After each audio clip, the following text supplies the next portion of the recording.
इस्लाम बुनियादी तौर पे दो बातें करता है। सबसे पहली बात ये करता है कि रिसोर्सेज लिमिटेड नहीं है, वसाइल महदूद नहीं है, टाइम वो महदूद है। तो कन्वेंशनल इकोनॉमी क्या करती है कि उस बिजनेस को चलाने के लिए जो पैसा चाहिए उसको अलग से देखती है एज अ कैपिटल, और उस बिजनेस को चलाने के लिए जो मैनेजमेंट माइंड चाहिए उसको अलग से देखती है एज अ एंटरप्रेन्योर। इस्लाम बोलता है कि नहीं जी, दोनों एक हैं।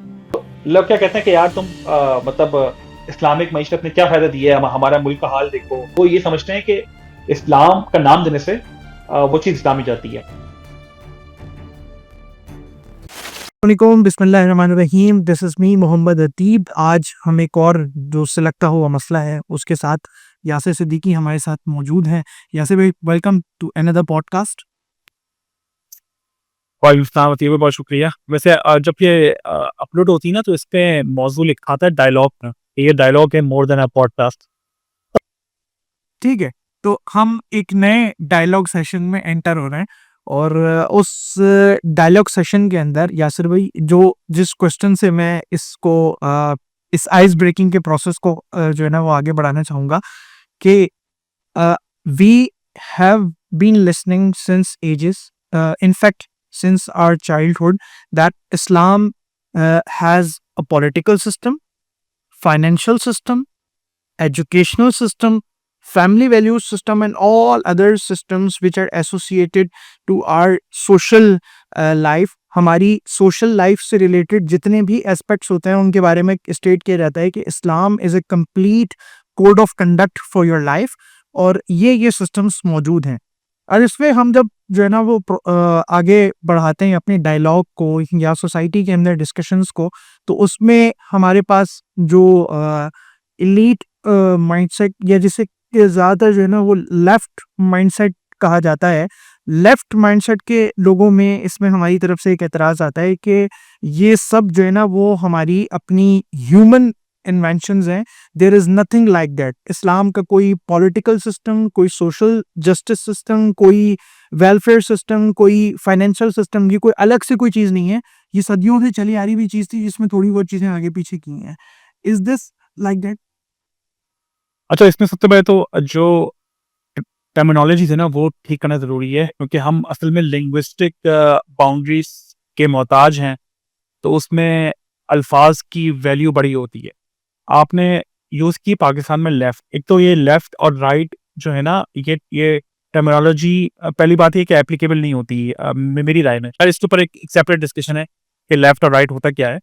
पाकिस्तान में इसको आप ऐसे कह लें कि सेक्युलर मुस्लिम, और मतलब मुझे लगता है कि 3 किस्म की बनेगी। सेक्युलर मुस्लिम, बीच वाले कहलाएँगे सादा खुशबू मुस्लिम, और फिर एक किस्म के कह लें कि सियासी इस्लाम वाले मुसलमान, यानी कि पॉलिटिकल इस्लाम वाले। हार्डकोर। अब उसमें स्पेक्ट्रम है, तो उसमें वेरिएशंस आपको मिलेंगी यकीनन। मतलब अगर उस सेंस से बात करेंगे तो ज़ाहिर-सी बात है, जो सेक्युलर मुस्लिम्स हैं वो ये बात प्रोपेगेट ज़्यादा करते हैं, या सेक्युलर मुस्लिम ना भी हों, सिंपल सादा खुशबू लोग हों, वो लोग भी ये ज़्यादा प्रोपेगेट करते हैं कि जी, एक बहुत ही कॉमन फ्रेज़ मैंने सुना था कि ये इस्लामिक इकोनॉमिक सिस्टम क्या होता है, ये इस्लाम का माशी निज़ाम क्या होता है। मईशत एक सोशल साइंस है, इसमें साइंटिफिक मेथड्स हैं, उसके तहत इकोनॉमी को रन किया जाता है, इकोनॉमी के हवाले से पॉलिसीज़ ड्राइव की जाती हैं। एक साहब ने कहा कि इस्लाम का इकोनॉमिक सिस्टम बिल्कुल वैसा ही है जैसे मैथमेटिक्स को इस्लामी या गैर इस्लामी कहना, या केमिस्ट्री को इस्लामी या गैर इस्लामी कहना। अब देखें, ये आर्ग्यूमेंट है तो काफ़ी रिटोरिकली स्ट्रॉन्ग, मगर एकेडमिकली ज़रा इसको अगर आप डीप डाइव करेंगे तो उससे मुराद ये है, जब किसी सिस्टम की बात हो रही है, जब किसी निज़ाम की बात हो रही है, तो निज़ाम की मुराद ये है कि कुछ सेट ऑफ प्रिंसिपल्स, कुछ उसूलों के मुरक्कबात, कुछ ज़वाबित के मुरक्कबात, जो किसी भी मामलात में, किसी भी मामले को चलाने के लिए ओवरआर्चिंग पिक्चर पेश करें। यानी कि एक सेट ऑफ प्रिंसिपल्स और सेट ऑफ रूल जो किसी भी चीज़ को चलाने के लिए इस्तेमाल हो, उसे हम निज़ाम कहते हैं। इस्लाम जब कहा जाता है कि इस्लाम का एक अपना मुआशी निज़ाम है, अब उसमें देखें, आप इत्तफ़ाक़ या इख्तिलाफ़ कर सकते हैं कि जो इत्तफ़ाक़ क्या कर सकते हैं? आप 2 इत्तफ़ाक़ या इख्तिलाफ़ कर सकते हैं। नंबर 1, आप ये इत्तफ़ाक़ इख्तिलाफ़ कर सकते हैं कि इस्लाम का जो माशी निज़ाम है, वो ऐसा नहीं है जैसा आप बता रहे हैं, बल्कि वो कुछ और कहता है। जो हम बता रहे हैं वैसा कहता है। या कोई और जो कह रहा है वो ऐसा कहता है, पहले पहला पहला तो एतराज़ ये हो सकता है कि कोई अगर कहे कि जी देखें मेरे ख़्याल में ए, बी, सी ये कुछ उसके स्कूल हैं, उसूल हैं, ये इस्लामी निज़ाम, ये इस्लामी मईशत का निज़ाम कहता है, इस्लामिक मॉडल ये कहता है इकोनॉमिक का। तो आप उसके जवाब में ये कहेंगे नहीं जी आप गलत कह रहे हैं, ये तो नहीं उस दूसरा एतराज़ क्या हो सकता है कि सही है जो आप कह रहे हो सकता है वही सही हो, लेकिन ये आज की दुनिया के लिए मौज़ू नहीं है। ये हमें लगता ये है कि ये निज़ाम नाक़िस निज़ाम है जो भी आप प्रपोज़ कर रहे हैं, ये निज़ाम ठीक नहीं है और हम चाहते हैं कि कोई और निज़ाम हो। तो ये 2 बातें तो कही जा सकती हैं। इसमें इसमें वाक़ई एकेडमिकली भी डिस्कशन हो सकता है। जो बात नहीं कही जा सकती वो ये बात नहीं कही जा सकती, जो कि फैक्चुअली गलत होगी कि इस्लाम कोई निज़ाम प्रपोज़ ही नहीं करता। ये फैक्चुअली बात ठीक नहीं है। अब इसको ज़रा अगर हम डाइसेक्ट करें तो इसमें जो बुनियादी नुक्ता नज़र से हम बात स्टार्ट करेंगे वो ये होगी कि भले वो सोशलिस्ट मॉडल हो, भले वो कमांड बेस्ड इकोनॉमी हो, भले वो फ्री मार्केट इकोनॉमी हो या भले वो मिक्स्ड इकोनॉमी हो, मेरे ख़्याल से आधी से ज़्यादा दुनिया मिक्स्ड इकोनॉमी के ऊपर ही इस वक़्त चल रही है। इन इन सबको अगर आप एक टर्म में एक टर्म में बंद करें तो इसको कहेंगे आप कि कंटेम्परेरी कन्वेंशनल इकोनॉमिक और दूसरे टर्म में आप कहेंगे इस्लामिक इकोनॉमिक। बाकी ये बात सही है कि इस इस्लामिक इकोनॉमिक को भी एक इकोनॉमिक सिस्टम के तौर पे आप जोड़ सकते हैं और उसमें आपको कुछ कॉमन ग्राउंड्स मिल जाएँगे, बाकी इकोनॉमिक सिस्टम से कुछ कॉमन ग्राउंड्स मिल जाएँगे, आपको फ्री मार्केट इकोनॉमी से कुछ कॉमन ग्राउंड्स मिल जाएँगे, आपको सोशलिस्ट मॉडल से कुछ कॉमन ग्राउंड मिल जाएँगे, आपको मिक्स्ड इकोनॉमी से। तो इसमें तो बात हो सकती है कि कॉमन ग्राउंड्स क्या निकल सकते हैं। लेकिन कन्वेंशनल कंटेम्परेरी इकोनॉमिक सिस्टम में और इस्लामिक इकोनॉमिक सिस्टम में जो जौहरी फ़र्क है, जो बिल्कुल बुनियाद का फ़र्क है जो स्टार्ट होता है, वो है उसकी फाउंडेशन के जिस फाउंडेशन के ऊपर कोई भी मईशत रिलाई करती है। उसकी एग्ज़ाम्पल देता हूँ मैं आपको। कन्वेंशनल इकोनॉमिक ये कहती है कि हर कन्वेंशनल इकोनॉमिक भले वो सोशलिस्ट हो, भले वो फ्री मार्केट इकोनॉमी हो, भले मिक्स्ड इकोनॉमी हो, भले वो कमांड सिस्टम हो, हर इकोनॉमिक सिस्टम क्या कहता है कि वसाइल महदूद हैं, रिसोर्सेस आर स्कार्स। वो बात यहीं से शुरू करता है कि भाई रिसोर्सेस तो लिमिटेड है। फिर उसके बाद वो अपना हल पेश करता है कि उस रिसोर्सेस की एलोकेशन कैसी होनी है, इस रिसोर्सेस की डिस्ट्रीब्यूशन कैसी होनी है, क्या फेयर होगा, क्या सही होगा, किस तरह हुकूमत इंटरवेन करेगी, किस तरह नहीं करेगी, वो फिर उसकी एक जुज़ियात है उसकी। लेकिन फ़लसफ़ा क्या है कि रिसोर्सेस तो लिमिटेड है। कायनात में, दुनिया में रिसोर्सेज तो लिमिटेड हैं, तो उस रिसोर्सेज की लिमिटेशन की वजह से हमने अपनी पूरी इकोनॉमी को डिवाइस करना है। इस्लामिक इकोनॉमिक सिस्टम बिल्कुल ऑपोजिट बात करता है। इस्लामिक इकोनॉमिक सिस्टम क्या बात करता है? वो कहता है कि रिसोर्सेज स्टार्स नहीं है, क्योंकि जो इसका फ़लसफ़ा या अक़ीदा है जो वो निकला है वो यही से कि भाई कायनात जो है वो एक ख़ालिक ने बनाई है। तो जब ख़ालिक ने बनाई है तो उसमें जो वसाइल दिए हैं वो कैसे लिमिटेड हो सकते हैं? इस्लाम बुनियादी तौर पे 2 बातें करता है। सबसे पहली बात ये करता है कि रिसोर्सेज़ लिमिटेड नहीं है, वसाइल महदूद नहीं है। बल्कि वक़्त, टाइम वो महदूद है। चूँकि वक़्त और टाइम महदूद है, उसकी वजह से एफर्ट्स महदूद हैं। तो असल में वो एफर्ट्स को लिमिटेड कहता है, वो भी वक़्त की वजह से। वो रिसोर्सेज़ को महदूद नहीं कहता। और दूसरा वो ये बात करता है कि अगर कहीं पे नाइंसाफ़ी है तो वो गैर मुनसिफ़ाना तक़सीम की वजह से की वजह से जो है वो मतलब नाइंसाफ़ी है। या वस Unjustified allocation of resources. बिल्कुल, बिल्कुल, बिल्कुल। तो जो एलोकेशन ऑफ रिसोर्स का आर्गुमेंट है वो तो ख़ैर आपको सोशलिस्ट मॉडल में भी और कमांड बेस्ड इकोनॉमी में भी मिल जाता है, मिक्स्ड इकोनॉमी में मिल जाता है। लेकिन आप देखें ना जोहरी फ़र्क क्या हो गया? जोहरी फ़र्क ये हो गया कि कन्वेंशनल कंटेम्परेरी इकोनॉमिक ये कह रही है कि रिसोर्सेज़ लिमिटेड है।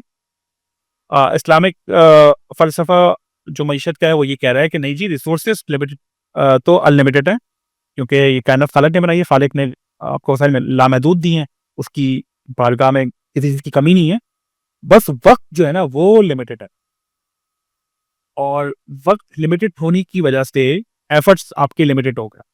और इसकी बात आपको सूरह असर में भी मिलती है कि मतलब आप अगर इस्लामिक डॉक्ट्रिन का मुताला करें तो आपको आइडिया होगा कि अल्लाह ताला ने जहाँ-जहाँ भी अपने रहमतों का और नेमतों का ज़िक्र किया है, कहीं भी ये नहीं कहा कि ये लिमिटेड है या ये लिमिटेड नहीं है, सिवाय एक चीज, वक्त।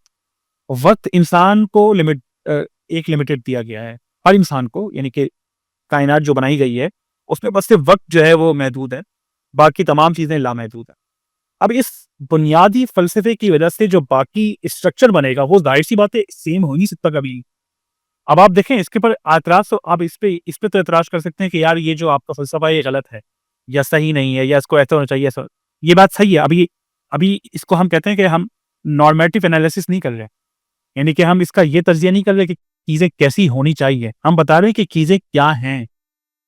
चीजें मतलब जो फलसफा है, जो जो नजरिया है या जो सिस्टम है वो एक्चुअली क्या है, इस पे बात हो रही है। इसको कहते हैं पॉजिटिव एनालिसिस।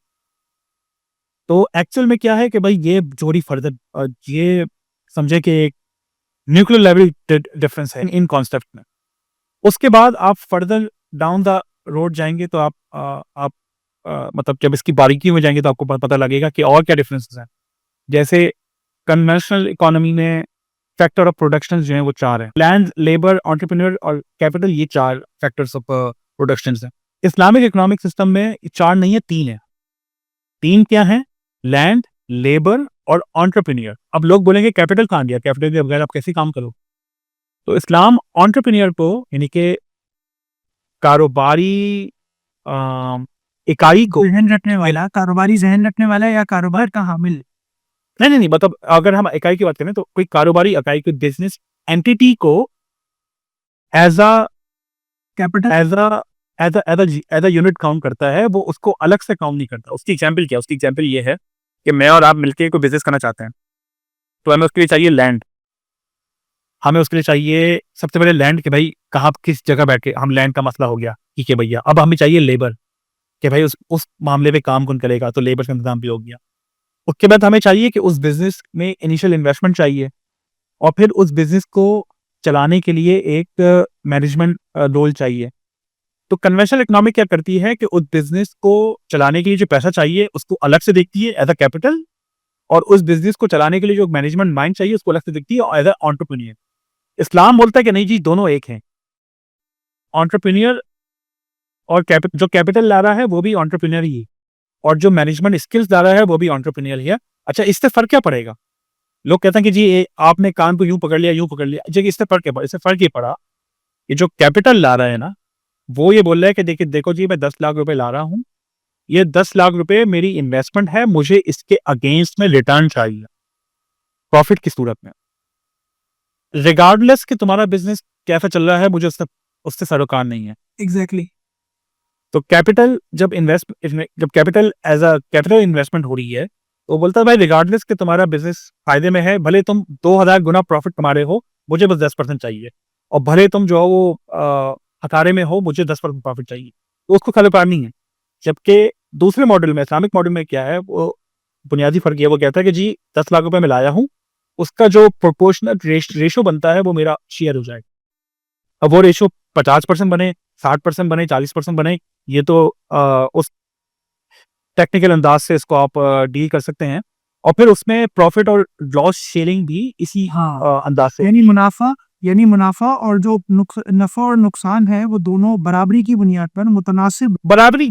बिल्कुल बिल्कुल, जो जो जो शेयरिंग रेशो है उसको बराबरी नहीं कहते, उसको प्रोपोर्शनेट कहते हैं, कि उस प्रोपोर्शनेट के बेसिस के ऊपर हो, क्योंकि आ, आप प्रॉफिट रेशो डिफरेंट भी मतलब तय कर सकते हैं, लेकिन लॉस रेशो जो है हमेशा से प्रोपोर्शनेट होता है। खैर, ये मैंने आपको 2 बुनियादी बड़े जोड़ी किस्म के फर्क बता दिए। तीसरा फर्क इसमें सबसे अहम क्या है? वो है कि अनसर्टेनिटी, जिसको आप कहते हैं गरर। इस्लामिक इकोनॉमिक सिस्टम में अनसर्टेनिटी की कोई गुंजाइश ही नहीं है, प्रोविजन ही नहीं है। जबकि फ्री मार्केट इकोनॉमी चल ही अनसर्टेनिटी पे रही है। वो अनसर्टेनिटी क्या है? वो अनसर्टेनिटी ये है कि किसी फ्यूचर इवेंट की बेस के ऊपर आप अभी कोई डील कर लें। जब मैं अपने बिजनेस एजुकेशन ले रहा था, और जब मैंने इस्लामिक इकोनॉमिक का एक कोर्स किया था, उस वक्त मुझे याद आया कि कुछ कुछ फिक्स पी होते हैं, यानी कि जिसे कहते हैं ना, प्राइस और प्रोडक्ट, और तो इस्लाम के भी इस तरह के कुछ बताइए रसूल हैं, 8, 10, 12, पता नहीं 8 हैं या 12 हैं। यानी कि वो ये कहते हैं कि जी किसी चीज को किसी ट्रांजैक्शन में वो अगर प्रिंसिपल्स लगेंगे तो ही वो transaction as per the Islamic economic model होगी, वरना नहीं होगी। तो उसमें एक चीज़ ये भी है कि अनसर्टेनिटी, कि मैं और आप ये कहें कि यार देखो ये जो अभी बिल्डिंग, बल्कि अभी मैं एग्जाम्पल देता हूँ मजे की। अब ये बोले यार देखो जंग होने वाली है, जंग तो लाज़मी होगी, 2 मुल्कों में तो हमेशा जंग रहती ही है। आप किसी सियासी हालात की बेस पे बोलें कि इन 2 मुल्कों में जंग होगी, तो जब जंग का मौका होगा तो उस वक़्त जो है ना, कोई करेंसी जो है वो अच्छा परफ़ॉर्म करेगी, कोई करेंसी बुरा परफ़ॉर्म करेगी। तो मैं उस बेस के ऊपर आपसे अभी अभी डील कर लूँ। तो इसे अनसर्टेनिटी कहते हैं, और ये अनसर्टेनिटी आपको आप अगर इसको एक्सपेंड करें तो आपको हर जगह मिलेगी। आपको आपको स्टॉक मार्केट में मिल जाएगी, आपको ट्रेडिंग में मिल जाएगी, आपको हेज फंड्स में मिल जाएगी, आपको कैपिटल फाइनेंसिंग के अंदर ये अनसर्टेनिटी मिल जाएगी कि कुछ फ्यूचर जो है वो किसी इवेंट के ऊपर आप अभी से तय कर लें।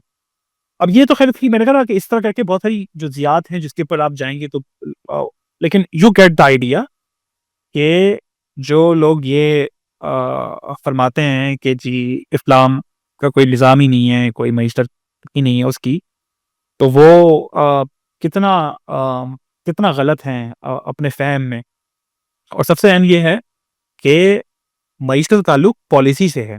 इट्स अ सोशल साइंस, तो ज़ाहिर-सी बात है इसका ताल्लुक पॉलिसी से है कि पॉलिसी कैसे डिवाइस होगी, और पॉलिसी डिवाइस होने का ताल्लुक है सियासत से। पॉलिसी कौन बनाता है? वो सियासत के ज़रिए बनती है। तो हमारे बहुत सारे लोग ये मिस कर जाते हैं कि असल में मईशत की हर चीज़ सियासी है। कोई आपको लोग अक्सर आप लोग सुनते होंगे कि यार मैं तो गैर सियासी हूँ, मेरा तो सियासत से ताल्लुक नहीं। इम्पॉसिबल है, ये इम्पॉसिबल है कि कोई शख्स गैर सियासी हो। क्यों? क्योंकि उसका जब तक मामला सियासत से जुड़ा हुआ है और जब तक मईशत से जुड़ा हुआ है, तब तक वो सियासी होगा, उसकी मजबूरी है। तो मतलब वो 2 चीज़ आप सेपरेट नहीं कर सकते। तो ये 2 मेजर गलतफ़हमियाँ हैं कि जो आज के डायलॉग में मैं चाहा था कि हाइलाइट हो जाएँ।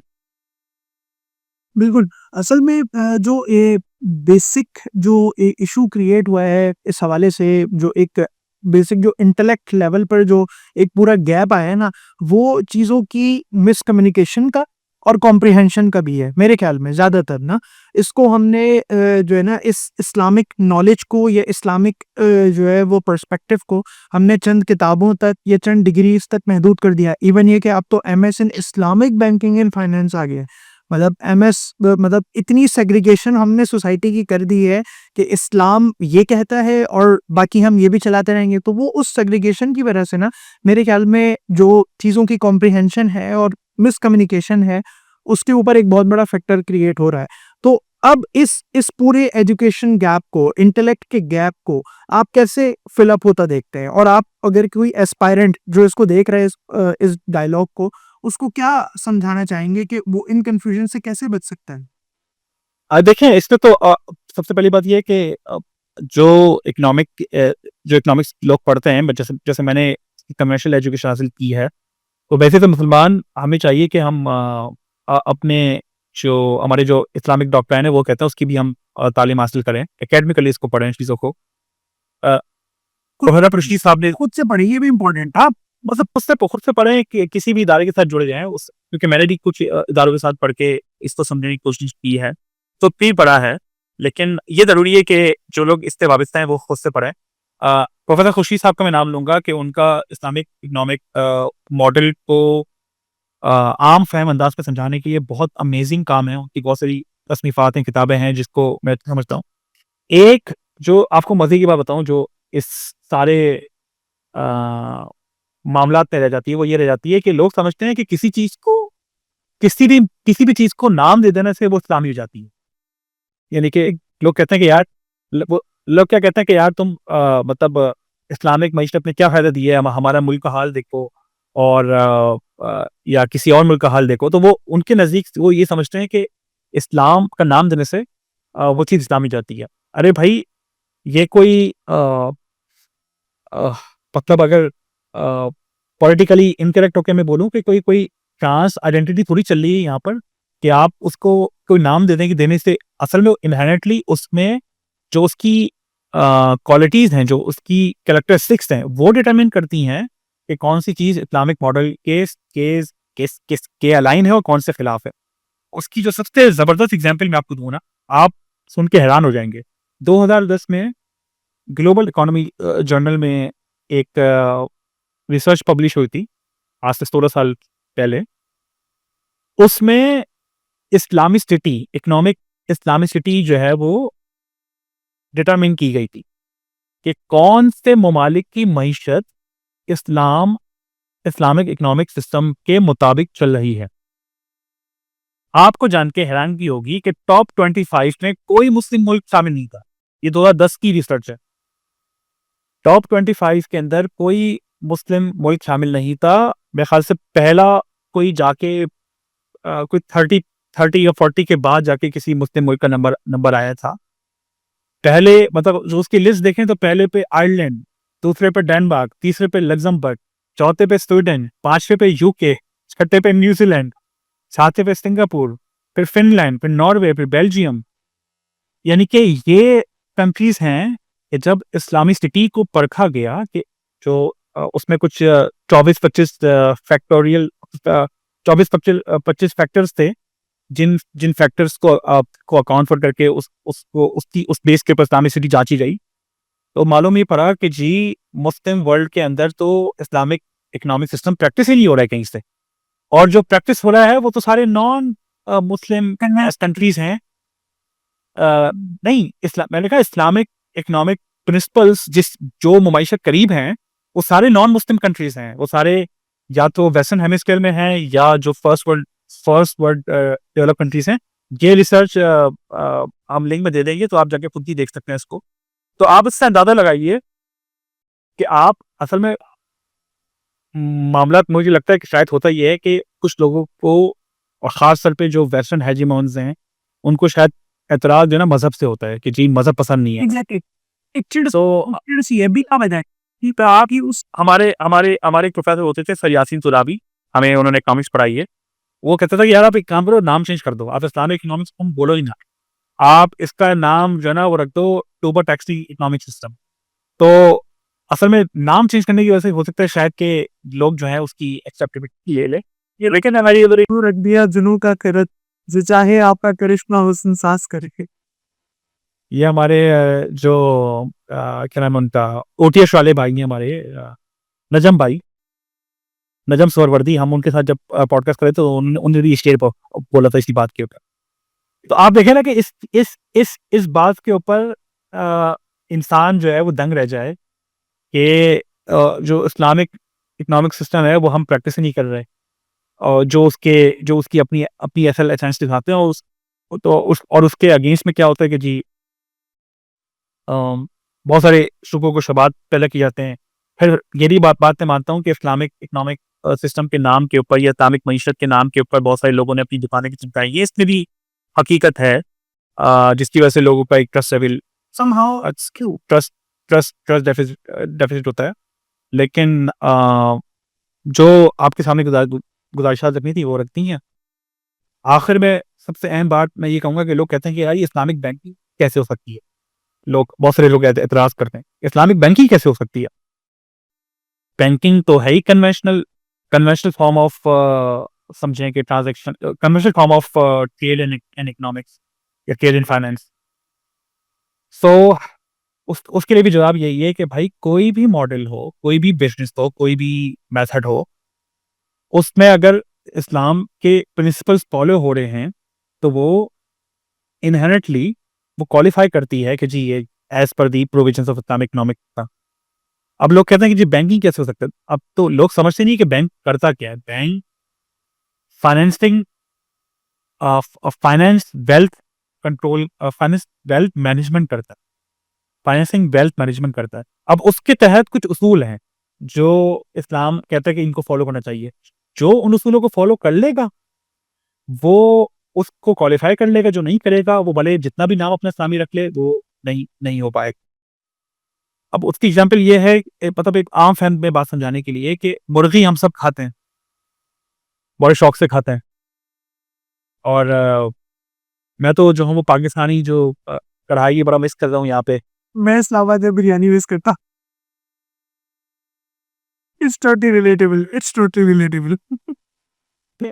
मुर्गी हम शौक से खाते हैं, लेकिन एक किस्म की मुर्गी जायज़ है हमारे लिए खाना, जो जिसे हम हलाल कहते हैं, एग्जैक्ट और जिसको अगर झटका लगा के या किसी और फॉर्म में या मुर्दार हो वो मुर्गी, तो वो खाना बगैर अल्लाह के आयम नहीं है, बगैर अल्लाह के नाम के। मतलब उसमें उसकी जो अपने असूल हैं, अपने प्रैक्टिसेस एंड मेथड्स हैं, वो बयान है। वैसे एग्जांपल देने के लिए कि मुर्गी जो है वो एक तरह एक ही मुर्गी होगी, सेम शशा उसका एक ही जो है वो फार्म से ब्रीड या फार्म भी एक ही। हाँ, तब कुछ भी सही हो, बट एक एक तरीके से। तो इसका मतलब क्या हुआ कि जो एक क्यों जायज़ है और एक क्यों जायज़ नहीं है मुसलमानों के लिए? क्योंकि एक में जो प्रोविजंस फॉलो किए गए हैं वो एज़ पर द मेथड किए गए हैं, दूसरे में नहीं किए गए। हालाँकि एंड रिजल्ट सेम ही है बज़ाहिर देखने में। तो इसी तरह बैंकिंग भी है। बैंकिंग में आपको लगता ही है कि एंड रिजल्ट तो सेम ही है, लेकिन ट्रांज़ैक्शन की नेचर से एक चीज़ जो है वो परमिसिबल है, एक चीज़ परमिसिबल नहीं है। ट्रांज़ैक्शन की नेचर बताती है।